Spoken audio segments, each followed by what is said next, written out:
افغانستان میں دہشت گرد گروہ بے لگام اقوام متحدہ میں پاکستان کے موقف کی تائید۔ افغان طالبان رجیم میں سرگرم دہشت گرد تنظیمیں عالمی امن کے لیے سنگین خطرہ قرار۔ اسی پر بات کریں گے ڈاکٹر قمر چیمہ صاحب نے ہمیں جوائن کیا۔ بہت شکریہ چیمہ صاحب اپنا قیمتی وقت دینے کے لیے۔ اقوام متحدہ کی ہوسٹ رپورٹ سامنے آئی ہے جس میں افغان طالبان رجیم کی مکمل ناکامی دکھائی گئی ہے، پھر لاقانونیت اور افراتفری بھی بے نقاب ہو گئی ہے۔ کیا کامنٹ کریں گے آپ؟ بہت شکریہ۔ دیکھیں، یہ جو اقوام متحدہ کی رپورٹ ہے بیسیکلی یہ بات یہ بتاتا ہے کہ جو پاکستان کے موقف کی انٹرنیشنل لیول پہ ایکسیپٹنس ہے۔ دیکھیں، بھارت نے آپ کو پتہ ہے کہ یہ جو سو کالڈ آپریشن سندور کیا، اس پہ انٹرنیشنل کمیونٹی نے یہ کہا ہے کہ یو این چارٹر کے تحت پاکستان کو جو وہ حق بھی رکھتا تھا دفاع کا، اور بیسیکلی بھارت نے انٹرنیشنل قانون کی خلاف ورزی کی اور خاص طور پہ معصوم لوگوں کو نشانہ بنایا گیا۔ یہی بات پاکستان نے مئی میں کہی تھی کہ پاکستان کے اندر معصوم لوگوں کو شہید کیا گیا ہے اور پاکستان کسی قیمت پہ بھی یہ ایسے نہیں ہو سکتا کہ پاکستان رسپونڈ نہ کرے۔ اور انٹرنیشنل کمیونٹی نے اس وقت بھی بھارت کے حوالے سے یہ کہا کہ یہ ایکٹ آف وار ہے، یہ انہوں نے بہت بڑی غلطی کی ہے، اگریشن کیا ہے پاکستان کے خلاف۔ پاکستان ایک انڈیپینڈنٹ سوورن ملک ہے اور اب بین الاقوامی سطح پہ اقوام متحدہ کی یہ رپورٹ آنا میں سمجھتا ہوں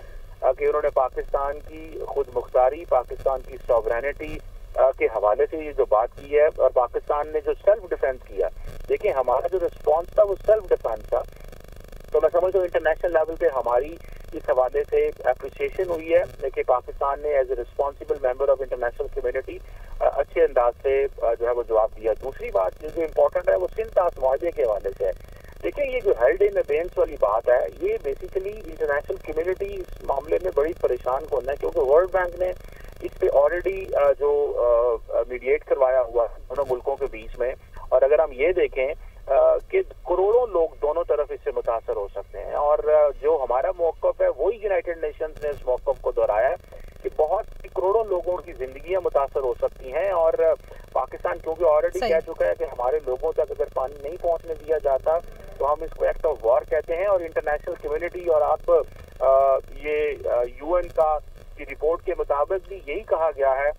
کہ لوگوں کی زندگیاں متاثر ہوں گی، ایک جنگ کا خطرہ ہے۔ تو بیسیکلی تو انٹرنیشنل کمیونٹی بھارت کو ایک اگریسر کے طور پہ دیکھ رہی ہے کہ انہوں نے جان بوجھ کے پاکستان کی سوورینٹی کی وائلیشن کی، پھر پانی کو روکنا۔ تو اس کا مطلب یہ ہے کہ بھارت اس خطے کے اندر اپنی اجارہ داری مسلط کرنا چاہتا ہے، وہ یہاں پہ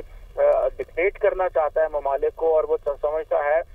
کہ وہ اگر بین الاقوامی قوانین کی خلاف ورزی کرے گا تو اس کو کوئی پوچھنے والا نہیں ہے۔ لیکن پاکستان نے اپنا جو رسپانس دیا وہ رسپانس انٹرنیشنل لا کے مطابق تھا۔ یہی وجہ ہے کہ آج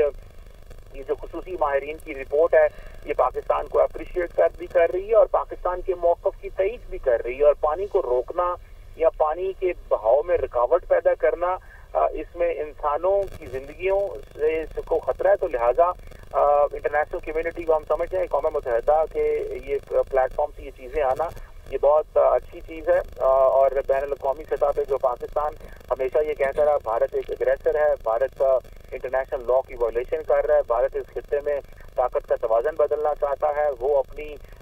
جو اتنی بڑی ملٹری مائٹ ہے اور اس کا مس یوز کرنا چاہتا ہے۔ نریندر مودی اپنے سیاسی مقاصد کے لیے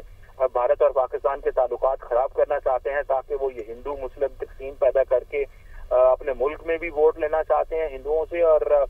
پاکستان کو ایز اے مسلم کنٹری کے طور پہ وہ دیکھتے ہیں اور وہ سمجھتے ہیں کہ یہ بھی اگر لڑائی پاکستان سے ہوتی ہے تو مجھے جس طرح 2019 کے الیکشن میں فائدہ ہوا تھا آئندہ بھی یہ فائدہ ہو، تو وہ نیریٹو کو زندہ رکھا ہوا انہوں نے۔ لیکن اقوام متحدہ کے یہ جو اسپیشل ریپورٹرز ہیں انہوں نے بیسیکلی انڈین جو گورنمنٹ ہے اس کے اس ڈیزائن کو ایکسپوز کیا، یقینی طور پر اس کو ایکسپوز کیا، اور پاکستان کا اگر دیکھا جائے تو انٹرنیشنلی بڑا پازیٹیو اس میں ڈیولپمنٹ ہو رہی ہے ان کے کریڈیبلٹی میں۔ بہت شکریہ ڈاکٹر قمر چیمہ صاحب، اپنا قیمتی وقت دے رہے تھے آپ۔